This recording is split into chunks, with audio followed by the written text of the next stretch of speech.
Bakit may mga tao inaalis ng Diyos sa buhay mo at umaalis sa buhay mo? Tandaan niyo po ito, tiyak may mawawala sa buhay mo. Tiyak may aalis sa buhay mo. Anong dahilan? Because God doesn't build your life on the people who left. Ayaw ng Diyos na i-build mo ang buhay mo sa mga taong umalis. Pag ayaw na sa'yo, tanggapin mo na. May mga tao na, let's say, nag-apply ka ng trabaho, hindi ka nakapasok, it left. Tanggapin mo, it's not for you. God is not preparing that place for you. Eh, pastor, ginawa ko naman ang lahat.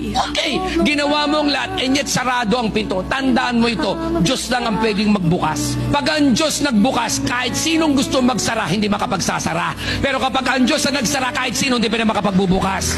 Tandaan niyo ito, mga kapatid. Whoever left your life, whoever walked away from you, was not part of God's purpose for your current season. Kapag may umalis sa'yo, may mga bagay na nawala sa'yo, business na wala sa'yo, trabahong nawala sa'yo, perang nawala sa'yo, ibig sabihin hindi siya part ng God's purpose for you in that current season. That's why God allowed it to go away. Pwede naman niyang pigilin eh. Pero ba't di niya pinigil? Kasi sabi ni Lord, anak, hindi mo yan kailangan for this season. Kasi meron tayong concept that the people who starts with us will stay with us. Not all that who started with us will stay with us. Bakit? Kasi ang Diyos magpapadala lang ng tamang tao, tamang panahon in your current season.